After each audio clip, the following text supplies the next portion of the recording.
অদৃশ্য মানব পেজ থেকে আপনাদের সবাইকে আন্তরিক শুভেচ্ছা ও অভিনন্দন। একটা জিনিস আপনাদের শেয়ার করি। এই যে তার, এই তারটা না, এই তারটা গাড়ির এই পিছন থেকে আসে।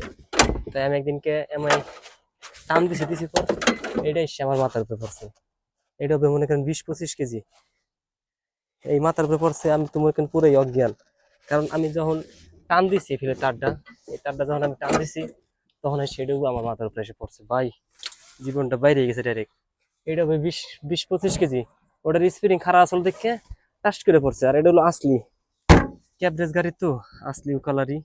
আমি যখন ধরে গাড়িটা টান দিছি তখন এসে আমার এই একদমই মাথার উপরে পড়ে মাথা ফুললে ফাইডে গেছে, ফাইডে রক্ত বেরিয়ে গেছে।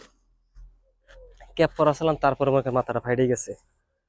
তো কাজ কাম মনে করেন সতর্কভাবে করলো কি, সতর্কভাবে করলেও কাম হয় না। মানে ওটা টাস করে এসে আমার মাথার উপরে পড়ে গেছে। আর যে গরম, এই গরমের ভিতরে মনে করেন জিন্দগি শেষ।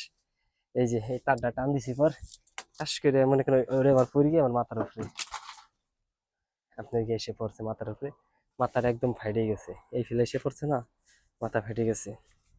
উম, এই যে একটা জিনিস, এটা হলো আপনার গাড়ির গিয়ে হলো চাক্কা খোলার জন্য একদম পারফেক্ট একটা জিনিস। এই জিনিসটা মনে করেন কিনবার গেলে গিয়ে আপনি 50 টাকা 60 টাকা পাবেন, কিন্তু এই যে থুই দিচ্ছে সমস্যা নাই, কিন্তু কিনবার গেলে কাছে দাম। আর একটা জিনিস দেখি, এই যে এক্সেল, এই এক্সেল মনে করেন স্ক্র্যাপ ওরা থুই দিচ্ছে, কোনো সমস্যা নাই। যদি কিনবা যাই মনে করেন ওর কাছে 200-300 রিয়াল দাম নিয়ে যাবে। এই দেখেন, এই যে পুরো ক্যাবরেজ গাড়ির হোস। যে কোনো মাল আপনারা লাগলে আমার সাথে যোগাযোগ করতে পারেন, ইনশাল্লাহ আমি আপনাদের দেবো। এই দেখছেন পুরো গাড়ি সব ক্যাবরেজ গাড়ি।